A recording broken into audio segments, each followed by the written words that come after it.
I'm very happy to be able to introduce Barbara Plank. She's a professor, a full professor, and co-director of the Center for Information and Language Processing at LMU in Munich. And she also holds a chair for AI in computational linguistics at the same university, and is also visiting professor at the computer science department of the IT University of Copenhagen. So I basically, so most of perhaps well, she has done a lot of work on NLP and is very well known, obviously, but currently she's researching on a topic that is of interest to us in this particular center as well, about dialects. She's got an ERC consolidator project on which is called Dialect, in fact, Natural Language Understanding for Non-Standard Languages and Dialects, and several other projects. She's usually keynote speaker in big conferences, such as in ACL 2024 in Bangkok. And yeah, she's been also elected recently, 2 years ago, vice president-elect of the ACL. And yeah, so she's doing also research now on the development of multilingual large language models, which is the topic of today's talk, I think. And in particular, not only analyzing the final checkpoints of the training or pre-training of the large language models, but also the development itself, okay, how the languages interact and so on and so forth. So for those that are also interested in multimodal processing, language processing, she also has done very interesting work on that topic that you can check in her website and so on. So yeah, I could say many more things, but I'll just say that we are very pleased to have you here in this seminar, and that you can start whenever you're ready. So thank you. Yeah, thank you so much for having me here, and also for the very nice introduction. Now I will try to share my screen. Yes, screen is there. All right, and I guess you hear me well. So thanks a lot for this opportunity, and also for rearranging a little bit. I'm happy to be here today with you, and I look also forward to your questions. You mentioned a lot of topics. Indeed, I'm interested in many things, and I could speak on other things than what I'm talking about today. So today I try to focus on this aspect of tracing linguistic knowledge through pre-training and what we can learn from that, and show you a couple of examples of what we have been doing on this topic. I will not talk about dialects, unfortunately, but I would be happy to give that also at some point in the future in this seminar series. All right, I want to start quite broadly, and I want to start actually by looking back at, reflecting a little bit on the scientific process itself. And, we are scientists because we really love to find out things, right? And science is really about discovery and, observing and interpreting and finding things that are perhaps not yet observed, or things that we don't know yet, to contribute to this massive body of knowledge, new knowledge. And here, for example, there's a lot of open question out there still. One like, how do water molecules interact with each other, is just one example of a question you might have.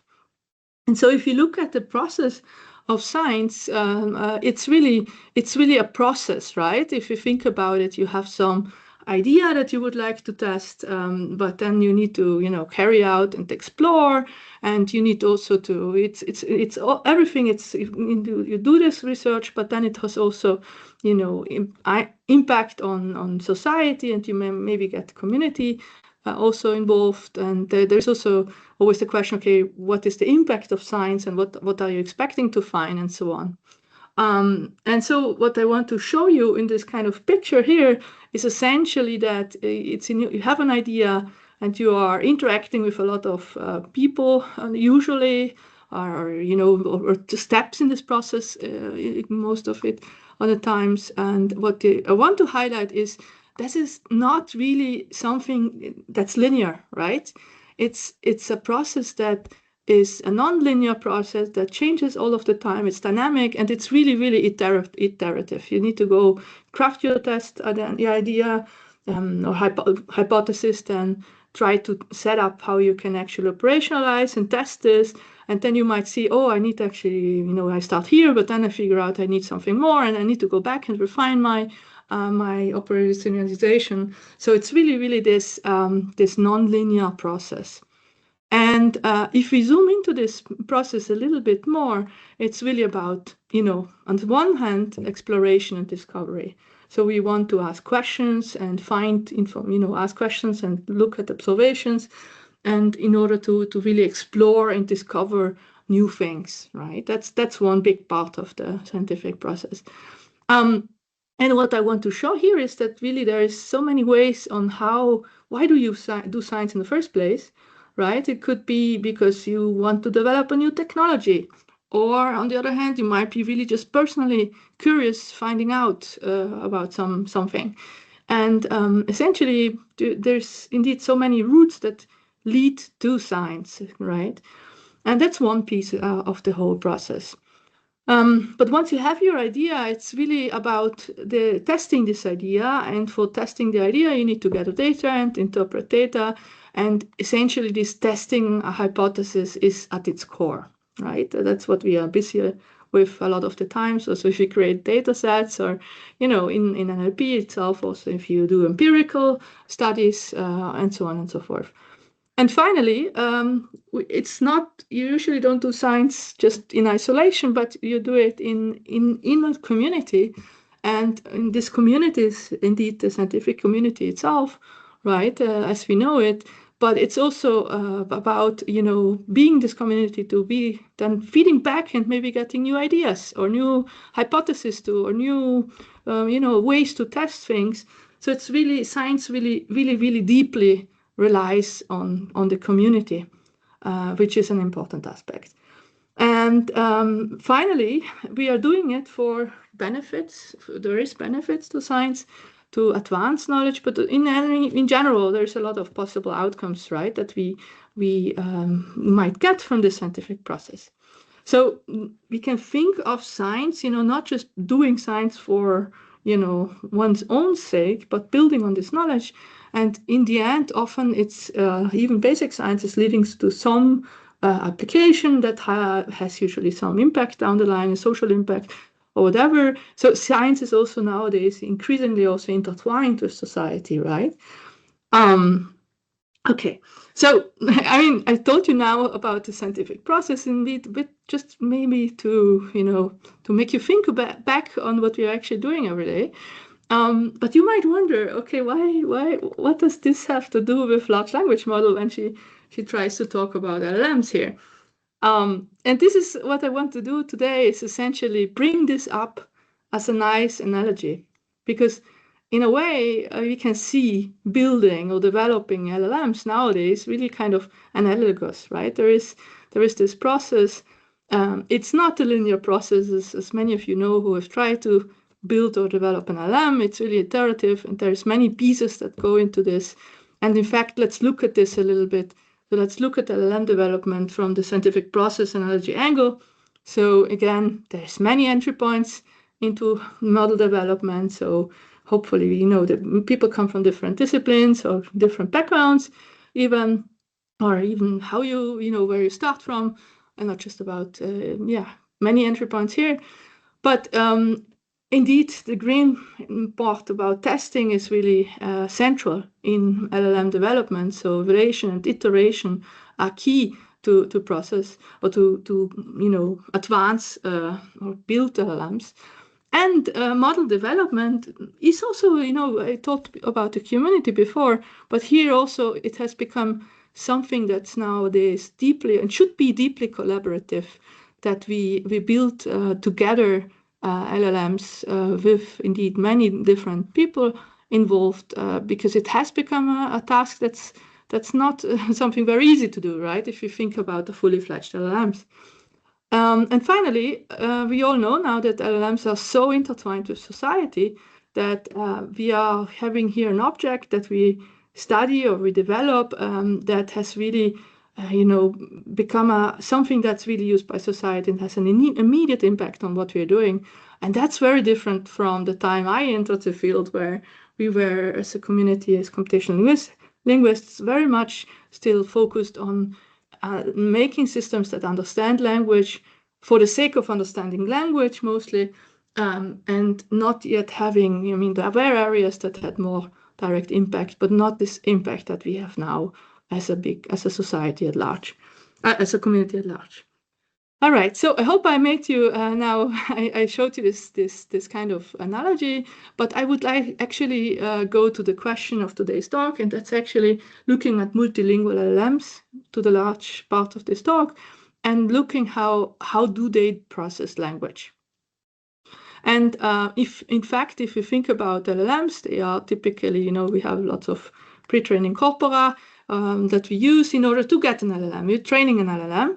And now once we have it, the interesting part is, okay, what can we learn from about language by looking at the LLM? And, the question is then indeed what is captured in these pre-trained models. What do they learn by just, milestone prediction or next word prediction? How much can they learn about language intrinsically by not being exposed to typical supervised data that we used in the good old days? And so studying the inner workings of these models, especially transformer models, has become really, really an important toolbox. And we all know, like linguistic probes from the almost 10 years ago, like 9 years ago, started to build classifiers that looked at bird type representation to find out, okay, what do this representation capture, and in that way discovered things like these cover for instance, they recover the traditional pipeline. There's this very seminal paper by Dene et al. That I'm plotting the main result on the right side, where essentially you have, I don't know, do you see? No, so like this, you see my pointer also. There is this paper that shows like lower, at what layer, what kind of linguistic information from lower level syntactic information to named entities, to structures like semantic roles or coref relations, where they are encoded, knowing or showing that like syntax is encoded at lower levels, and as we move up, more semantic tasks are covered better in the higher layers. And I guess most of you know this paper, but this has then been continued now to other models, and there is really an increasing interest in looking at what are these multilingual capabilities, and studying lots of works, including also at your institute, to look at exploring this, what these language models do.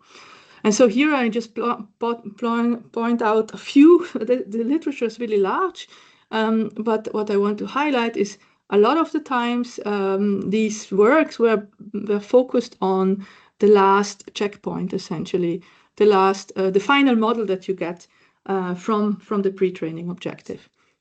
And so if you think about the process of training LMs, indeed, most of the work focused on the final model, and that's obvious because that's actually what is most of the time only available.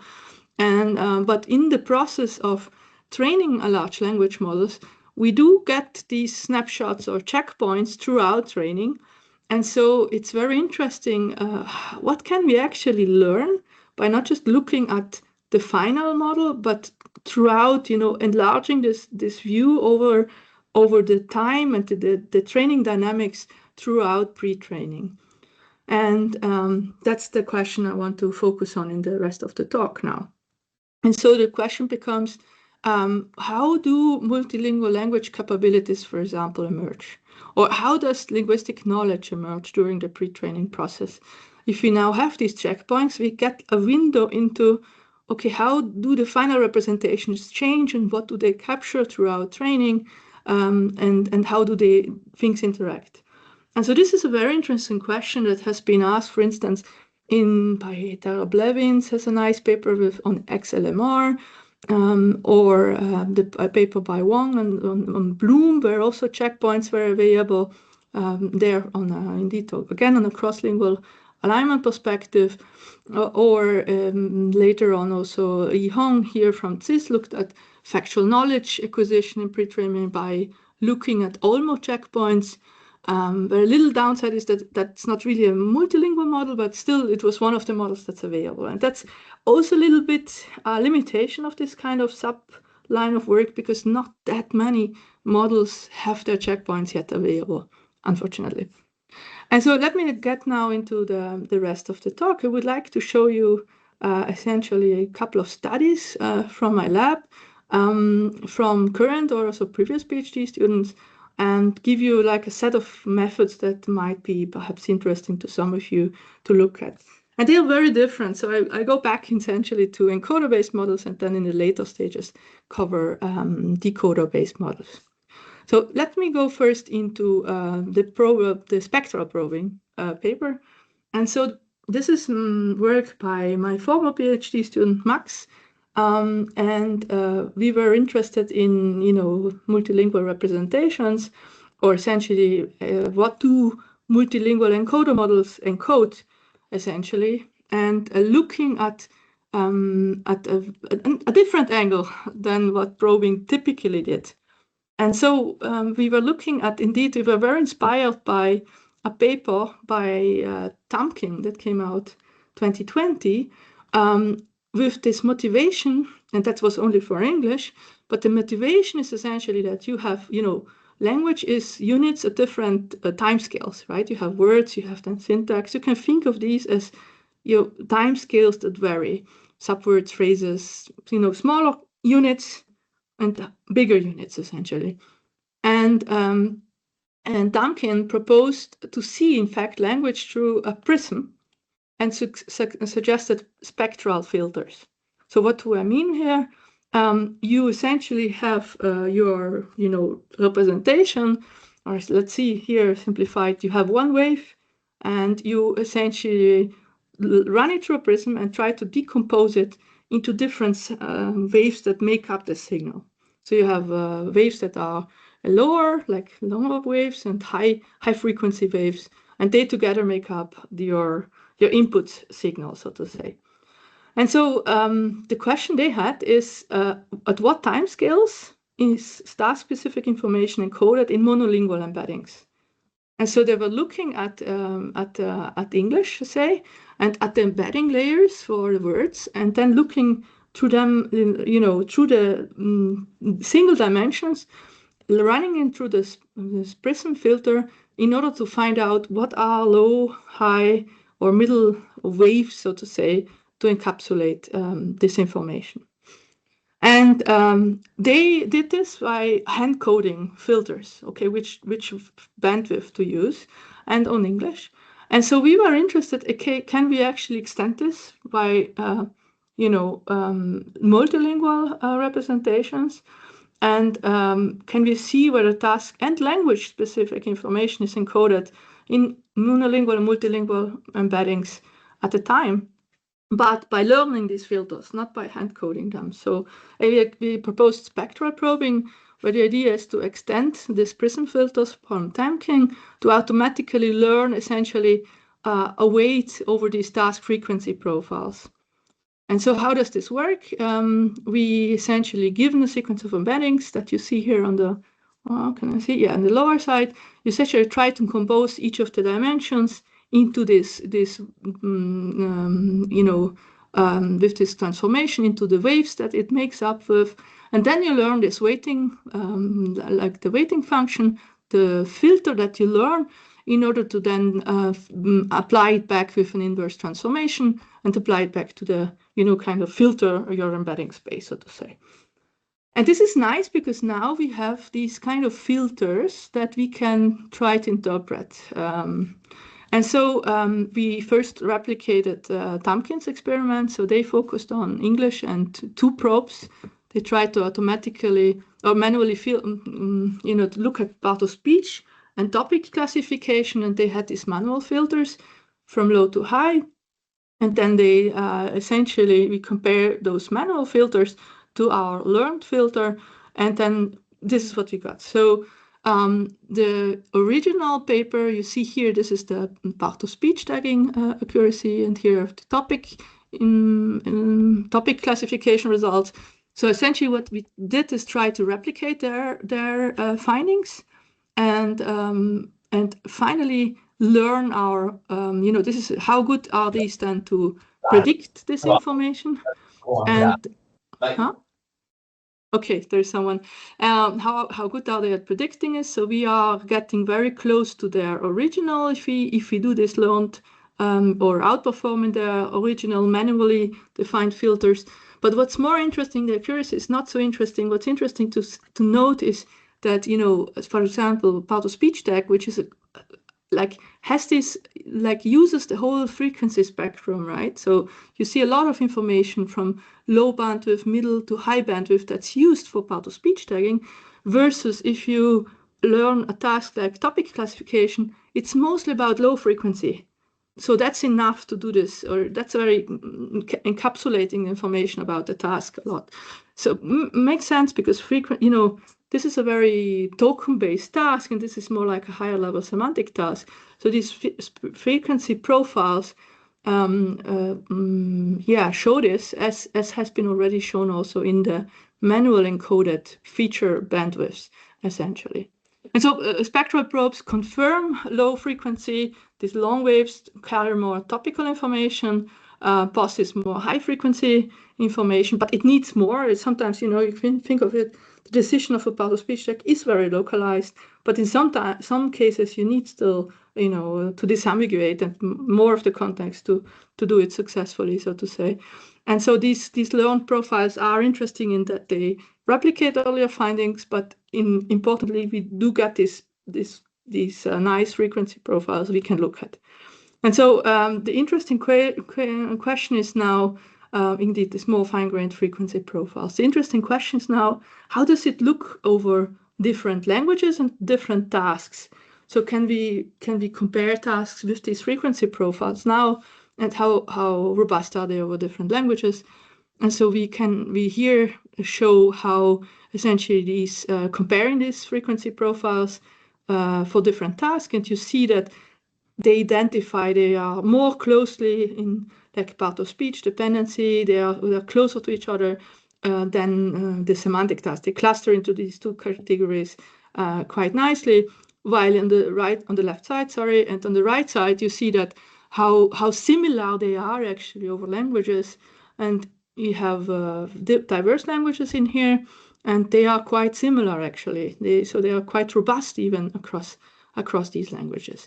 And indeed, to show you how it looks like, again, here are the results of the probe itself, comparing it to the original that's not learned. So we do see it works on similar lines. But what's really the nice information, or the nice, I would say, finding of this paper is that, on the left side now you see different tasks, and you see these frequency profiles, the average, which is the solid one, and how much variation is there across languages. So you get the sense also, again, how similar they are across languages. But interestingly, they are really also rediscovering this linguistic hierarchy, right? So then we have BOSS and DAP with they use the whole spectrum, versus higher level tasks, which are more localized in lower frequency bandwidths. But not only, you see there's little things using also mid-range, for example. And that's the takeaway from this paper. All right, and so this was spectral probing, and in a way you look at the embeddings in this kind of horizontal way. And now let me go to another part, because that part so far only looked at final checkpoints still, right? And so we were interested again with Max to look at okay, how does now we had this kind of probes over multiple tasks in multiple languages, but how does linguistic information emerge during language model pre-training? And in particular, we were interested in, okay, how is linguistic information encoded during pre-training? And so this is indeed one of the earlier works where we looked at pre-training stages. and ask, how does this linguistic information kind of emerge? How does it shift, and how does it interact? And the key idea to do so was also, again, using a probing type of method, but this time not just probing for accuracy or probing for these filtered profiles, but for using an information theoretic probe by Vojta and Ivan Titov. And that has the nice advantage that it gives you task performance. So you're trying to predict some linguistic feature, but at the same time you have a prior to kind of condense it to make it smaller, so that you essentially get also sort of, you can look, it tries to minimally encode the task itself. So not just maximizing performance, essentially. And with that, you can look over, again, pre-training steps. And in this paper, so we did these subspace chronicles. So what was the idea? We are using this probe here, which has this kind of additional factor that tries to encode also the complexity of the probe itself, and using that then to try to look at what back then was called multibirds. They were bird type of models, not multilingual, to be clear here. These were multiple random initializations of a bird model. So this is only English again, but multiple initializations. And so in a way, back then, before this paper, we didn't know much how stable these pre-trainings are, right? And so they trained 29 English bird models to robustness test the training procedure, actually. And so we looked at these checkpoints, but they started only at 20,000 steps. And what we observed when we started looking at that is that our probes were diverse, like you saw before, had very high accuracy already. So we were interested, okay, but what happens before that, right? What can we learn by looking at very early checkpoints? And the only way to do this is, well, Max sat down and actually retrained multibirds from scratch on the same data, and tried then to use this informatic theoretic probe in order to look at, given a certain linguistic task, you can predict this task and measure accuracy, and also this gives you a description length also from the probe. But it learns, essentially, you can look at the parameters your probe learns and interpret them as a subspace in the probe space, so to say, and then measure how does your probe change over time. So how does the angle of your probes change over time? And that will be the subspace angle. So essentially you have accuracy of the probe, but you also have these subspace angles to look at how do these task-specific probes change over time. And that's kind of the key idea of this paper here. So what did we get? First of all, as I told you, Max was, we started essentially from the multiwords. They start here at this checkpoint time, but you see that across tasks like boss is very high, over 85, or here already topic classification was the lower. It was already doing quite well.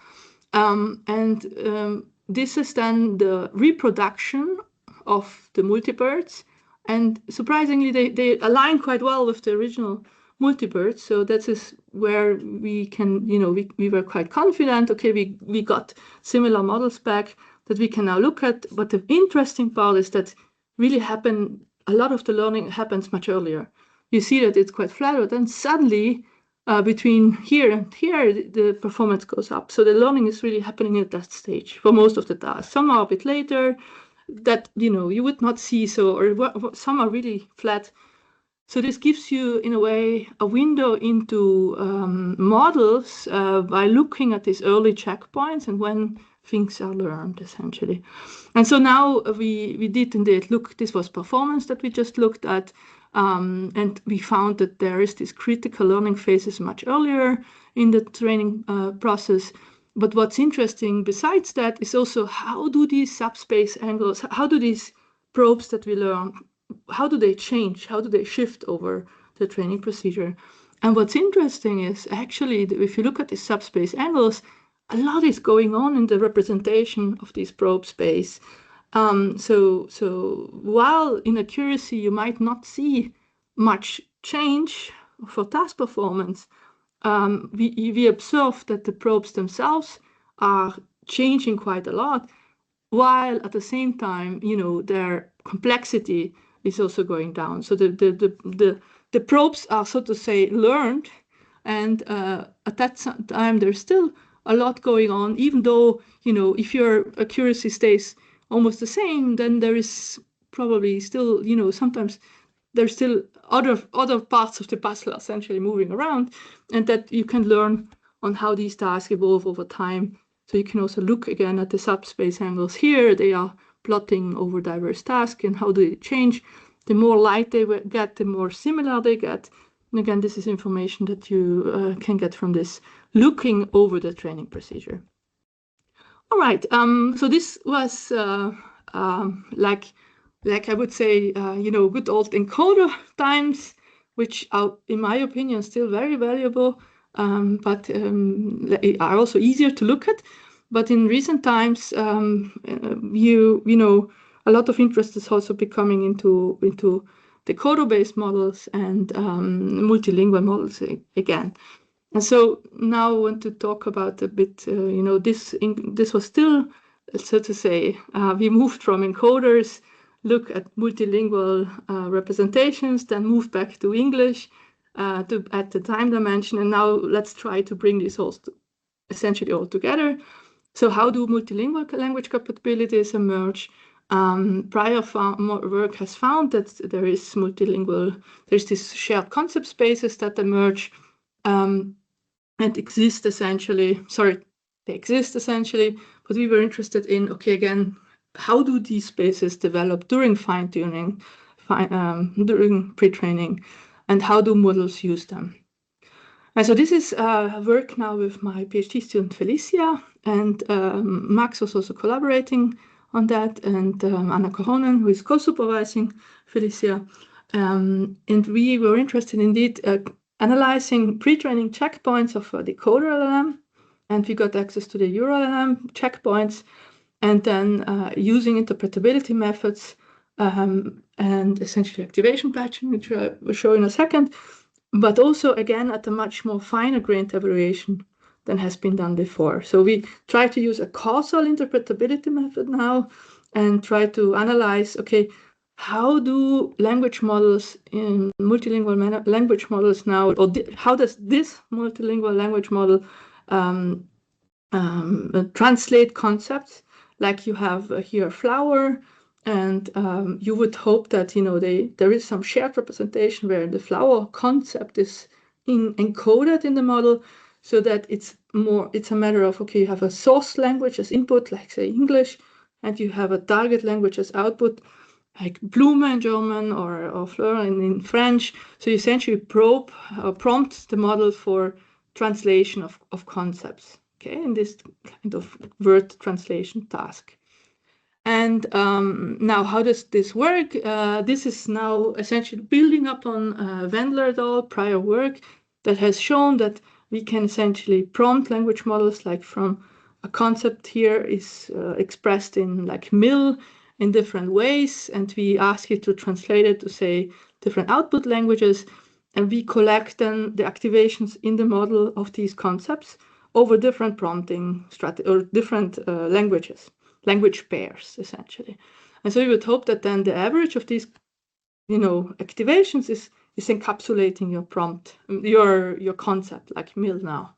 And if this is the case, then the idea is that you can essentially patch your use of what's called a patching mechanism, that you extract the activations that you extracted for, say, mil, for example, and averaged over either just from one language or you average them over languages, that if you, say, have a target prompt in a completely different pair of languages, like, here Estonian to French, and you ask about the skirt, then if you patch it with the activations from the mil, then on the other side, not the translation of the skirt would come out, but the concept of mil is coming out. It translates into this concept. And so this was the method that we used, but now we apply it through pre-training steps. Well, that's the new part of this work, amongst the others. So we also built a new data set here with new concepts to make sure that they were distinct across languages, and more, carefully looking that there's no overlap in subtokens and so on, because prior work has also just looked at the first subtoken when evaluating and stuff like that. So there's a lot of details that go into this work to try to improve also on the evaluation methodology. But the novel part is, let's look now at when does this actually emerge, this capability that we can get these activations from one pair or from multiple, and so when do these, say, translation capabilities emerge in the model? And so the results are, just jumping quite straightforwardly into them. So we use, like the prior work did on the final checkpoint, we use the single languages as baselines, but also taking the average representation across multiple languages as activations, and then also compare to kind of an upper bound if you just probe for the concepts themselves, like a copying task essentially. And so we can leave this out for a moment, but you see essentially if you go over in something that is not batch, or essentially the blue thing shows, or all the blue thing shows that we can do much better if we activate the concept from multiple languages, and that confirms what prior work has been found. So there's a big gap, so you can get better activations if you average over multiple languages. But the interesting part is that this happens all very early, right? The accuracy is very steep, and this is very early training steps that the model is actually already it seems quite capable, right, to do this translation task. But we wanted to indeed zoom into this a bit more, and I will show this in a second. One thing I forgot almost to mention is, so one thing, these shared spaces develop really early, but the thing I forgot to mention is this model has actually a secondary phase that they did. So they pre-trained it on mixed data, and in the last phase they trained it on parallel data, and you can see that essentially in this last phase the translation capabilities of these concepts clearly improve. So this parallel data is useful for this concepts as well. Perhaps not surprising, but it's interesting to see that there are different training phases of the model, and you can inspect them now. But beyond accuracy, how did it improve translation? And so what's also nice now is that we can actually look at what happens over the checkpoints, and for our different concepts, what will happen. So you have these prompts, right, from a concept to another concept, and the more green it is, the more correct the translation is of the concept. You see that in early phases, there's a lot still red going on, and then it becomes green. But interestingly, you also have sometimes these blue phases that show that it's actually copying over the same input again. So you have either it's really the target you're getting, or we also looked at allowed synonyms of a concept to emerge, but there's also this kind of copying over the input words essentially happening. But that happens only in early phases or a bit throughout as well. And so you see that indeed, like here, tour would be one of these copying mechanisms that is in place. But we wanted to analyze this more in depth, and we proposed indeed like a taxonomy, a small taxonomy to look at what happens over time. And indeed, here is again the model over these different arrow categories. So green is the exact match, light green is synonyms, and then you have, it gets a bit more tricky, right? There is different grammar aspect, like plural versus singular, which is accounted for here, or you have relationships like hyponym, co-hyponym, which are still here in these plots, or it's really wrong. That's the red blocks, or it hasn't been translated, which is FU, which is now this dark blue, which happens only to some pairs, to a little bit more degrees. But I think this is really interesting that now we analyze this, and this was done manually in order to understand what's happening actually in these concept translations. And what we also see is that with this concept batching, that there was also a shift in the sense of senses of polysemous words, that after batching, we observed that for quite some cases, a very prominent sense would come out. So like here you have mañana, and then it would translate into a morning, which is instead of tomorrow, for instance, or this example with avocado, that was also happening in the area. So there's kind of the side effect of concept batching happening. Right. So this is the paper by Felicia. She presented that now at EACL this year. To wrap up, we show that in this paper that multilingual concept spaces emerged quite early in training. We proposed also this new set of concepts, this data set to evaluate, which is very carefully crafted. And but still, this alignment is quite fragile, right? You see copying mechanisms and how to evaluate it, what counts as correct in this translation pairs is very important as well, but it gives you also insights. So we propose this error taxonomy to hopefully reveal more nuanced insights into what happens in these models. Right. And finally, just before wrapping up, I want to show you a little bit, again, another work that we were working on, an extension of this work, essentially back to, again, this translation capabilities of multilingual language models. But before we had EuroLLM, and we were lucky to get access to these training checkpoints. But when we used them again, they were still at a rather coarse-grained level. And we were again back to the early paper that from Max, in a way, inspired by, okay, what happens in very early pre-training phases, especially to these translation dynamics, focusing again on word-based translation.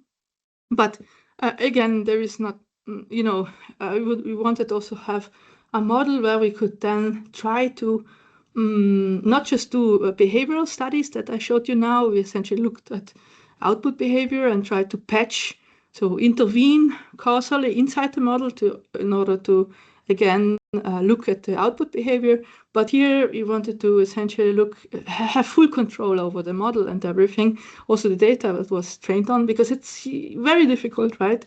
Also estimating, as in the previous results, we need to estimate the frequency of a word. So from somewhere else, we don't have access, or we didn't have, back then, on that point, we didn't have the original training data.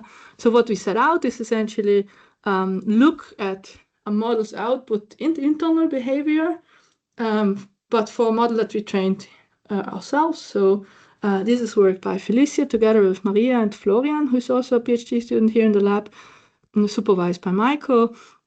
And the idea is we trained a multilingual decoder model on 9 languages. They span 6 Indo-European ones and 3 Asian languages. And we wanted to look now again closer into this translation capabilities. And long story short, what we actually have is we trained this 1.7 billion parameter model, and then did a similar study of, okay, how do translation capabilities change? But adding more tools to the box, essentially, to analyze this model. And so here's the kind of the key result. What we observe is, if you look at translation accuracy, that's the black line. That the kind of, here you have really many checkpoints. It's very, very fine-grained than any previous model. To look at this early phase in particular, but so you get your translation word translation accuracy over these 9 languages up to this level. But now again, what happened to the model is that actually we observed that in the very early, we called them now early, or phase 1 and phase 2, because of this shift of behavior that we observed, it was copying a lot in the early phases. So you see that in the beginning, the model starts by copying over from the few-shot context that it receives, or just copies over the input word that it is asked to translate. And only then, in some later phases, this copying behavior goes down, and then actually correct output, so the correct translations start emerging. And again, here you could look at, okay, are they translating, and there is some overlap in tokens, or full overlap, or is there no token overlap? So really, you want to get finally to the translations which are, there's no subword token overlap. But there is this early copying mechanism, and then only later the translation starts to emerge. And again, you can look at this, again, how many tokens the model is trained on, and see that indeed it copies a lot, and then there's less of this overlap happening over time. So that's one. Again, you look at accuracy, but now we added two more ways to look at this model. One was probing the model with what's called the logic lens, where you adapt or apply the final output layer to each of the model internal layers. And that's one kind of other toolbox.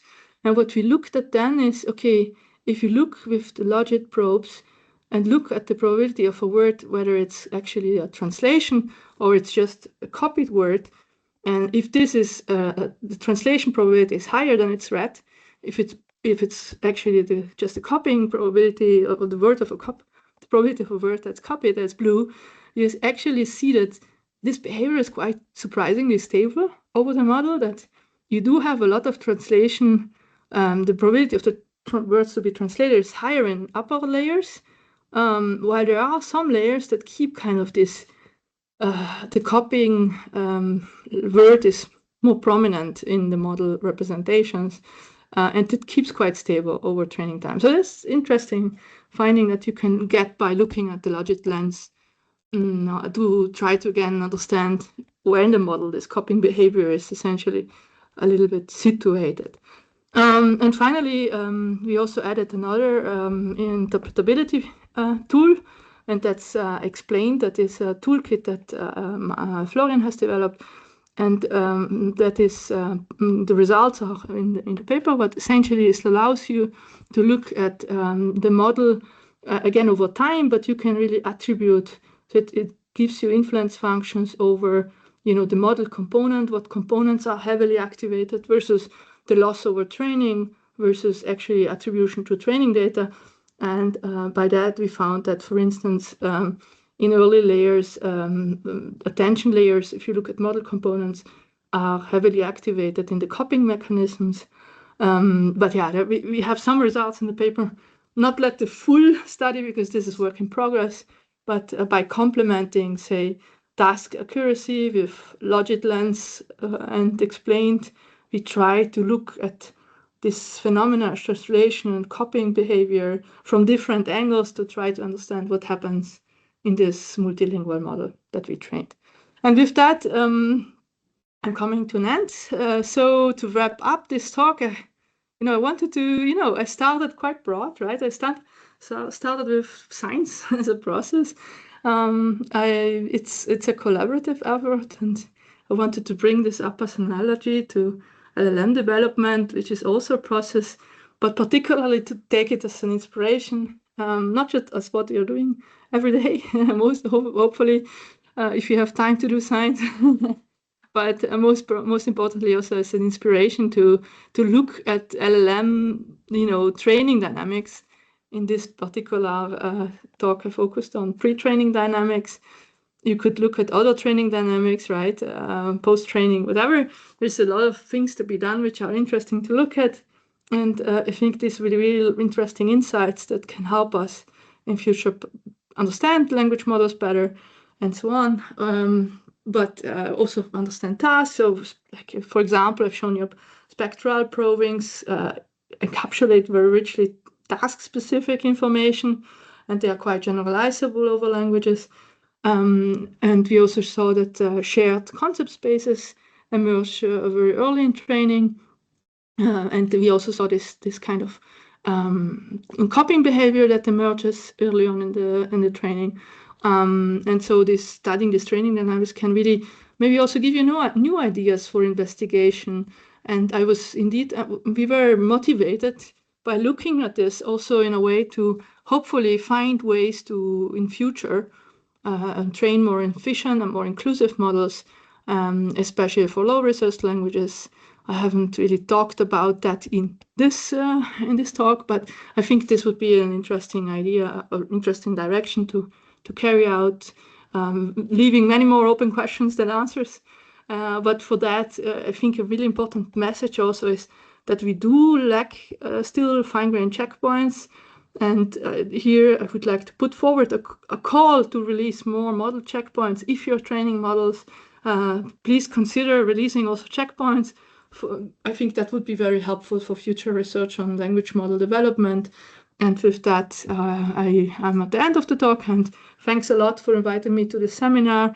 I would like to thank my team and collaborators, but for this talk in particular, Max, former PhD student, and Felicia. She is a current PhD student in the lab, so they did the heavy lifting, and I'm honored that I could present their work here today. And with that, I look forward to your questions. So thanks a lot.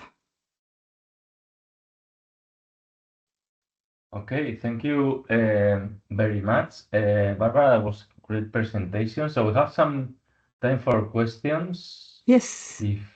So, yeah, you can just go ahead. Yeah, hi. Go ahead, Eneko. Okay, Eneko.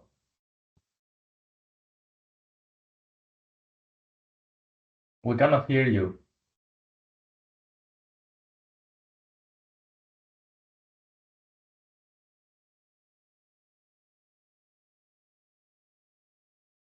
Now I can see you, Rodrigo, actually.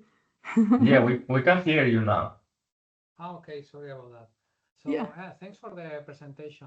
Very, very interesting. And it's always good to see analysis papers because many people use LLMs, but there are phenomena which are difficult to understand and get the hunch of what's going on. So this is very, very, very inspiring. Thank you so much.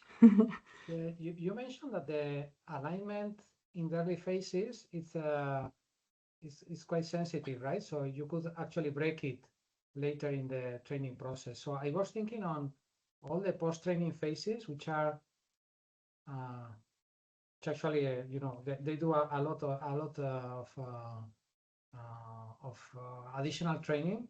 Right. And I do have the impression that at some point, for instance, the reasoning models were not very good with multilinguality. I don't know. I don't have hard facts, just the hunch of it. So I guess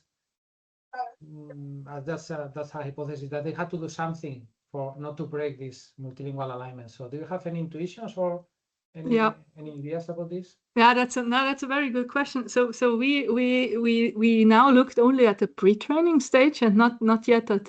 It's an interesting question, right? The interaction between pre-training, what happens there, and then in post-training, what kind of capabilities do you essentially amplify versus what gets lost on the way. And there are papers that show that some, also they are getting overconfident with post-training and so on. No, I don't have really or they lose capabilities on the way, and people are really trying now, of course, to focus on the post-training effects and how can they retain capabilities. I think that's a very interesting aspect, but also very challenging because ideally, if you are in this world, okay, we want one model for everything. If you don't go to language-specific models, I mean, I personally believe there's also still really value in that. Then it's really like the big open. How do you carefully avoid collapse, or how can you retain capabilities? But related to this is again, how do you evaluate, right? Because then we get into this loop of how can we carefully evaluate while knowing whether models have seen the task or the model data. But I think really we need also, we have a lot of tools now, and we need a lot of innovation in the way we evaluate things. what I showed you today with this taxonomy and so on, what Felicia was doing was really manual and really, a lot of work.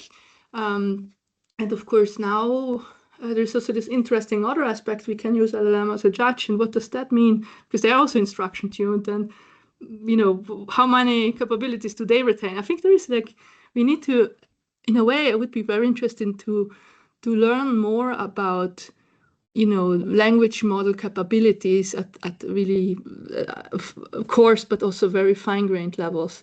That could help us to also build better evaluation suites perhaps in future. Could be an interesting thing, but for that we need good evaluation in the first place. So yeah, it's a bit of a chicken egg problem, but I think personally I'm really interested in trying to find out better ways for evaluating while balancing resource needs versus. Yeah, I hope I answered your question to some degree. I think yes. It was very, very informative. Yeah, and we are also we are not looking into this problem as far as I know in the center, but evaluation is key. Yeah, and it's very difficult because either it's very expensive and manual, or either it's more semi-automatic, but then you are not sure that the results add up, and also you can have benchmarks, but they are static. Exactly. They don't actually judge the generation capabilities, but something else. So, yeah, exactly. I would be happy to hear your thoughts on this topic. So yeah, absolutely. Mm-hmm. It's an interesting topic in such. Okay, yeah. Thanks a lot. We can get with a conversation. Yeah, let's get it. Yeah, absolutely happy to continue this. Yeah, thank you. Okay, great. So next question is. You can go ahead. Is Helbakuri? I don't know how to use. Yes. Thank you very much, Professor Barbara. This is excellent presentation, really. Thank you so much. And I was looking at some of your papers. One of them is about uncertainty for traceability. Mm-hmm. Yeah, the very new one. Yes. Yeah. And I am working here with a few companies on the impact of time synchronization on the uncertainty of traceability also. Like sometimes because of lack of time synchronization, event ordering is not correct. So the interpretation of what you observe might be wrong. Mm-hmm. And we need a way to correct this. So I am wondering if you looked at misordering of event because of lack of time synchronization, and its impact on the correctness of the events you observe over a certain period of time during, for example, inference. Mm-hmm, mm-hmm. So is the question whether I worked in the space of events and ordering events? Is that the question? Or? Yes. Impact of time synchronization on uncertainty of events that you, the uncertainty about the order of events that you observe during, say, inference.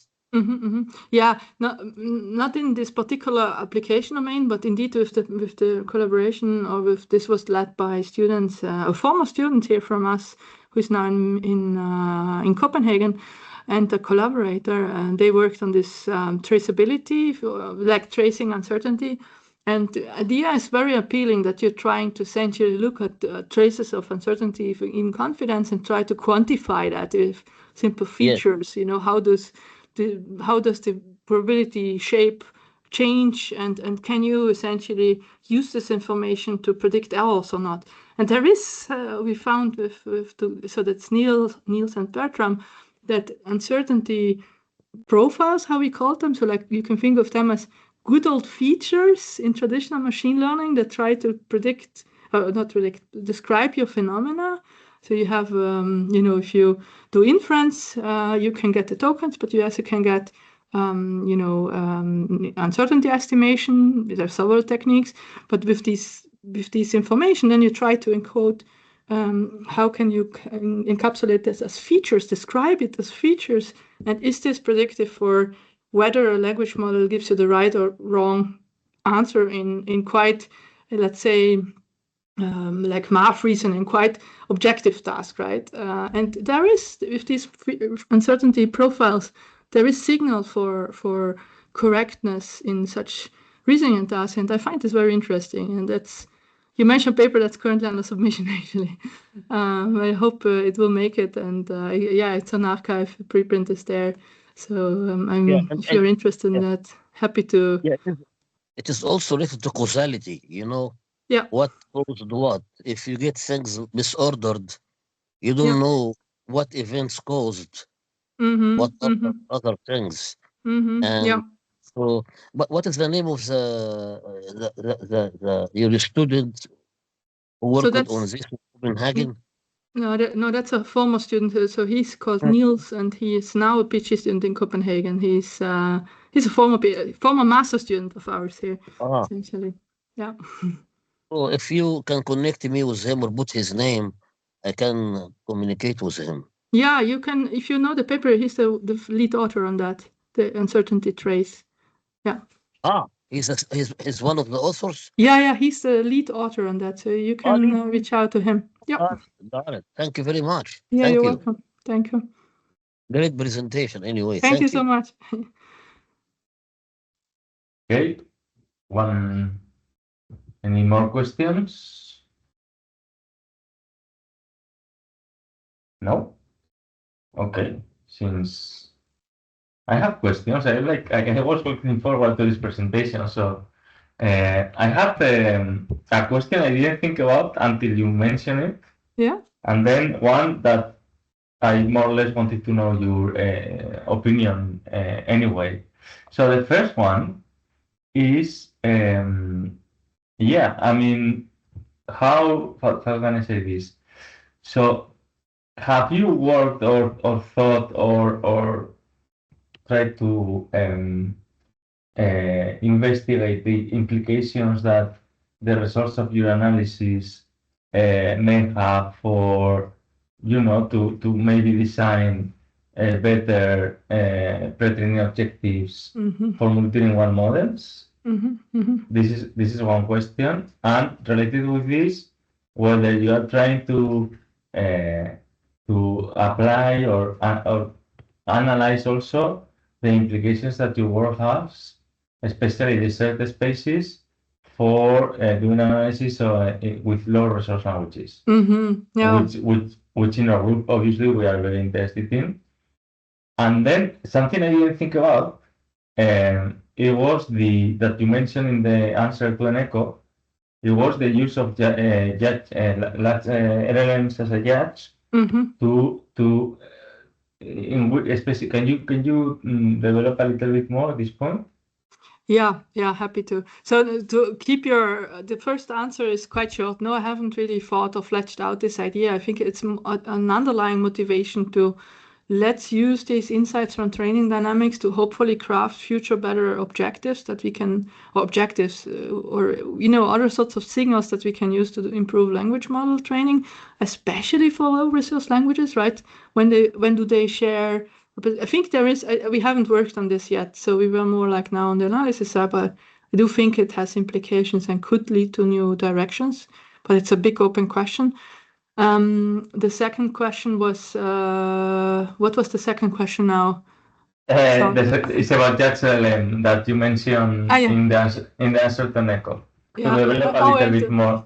Yeah, and the subspace with low resource. So no, the answer that the subspace we did not, not yet really low resource angle either, because then sometimes you run into this issue that you need to have some sort of linguistic capability of a low resource language still in the model to be able to do any of reasonable analysis. So that's kind of a prerequisite, which was in another paper where we did look at safety, and only if there were kind of safety refusing, then we could see that there is some method that generalizes over also low resource languages, but they need to have some capabilities.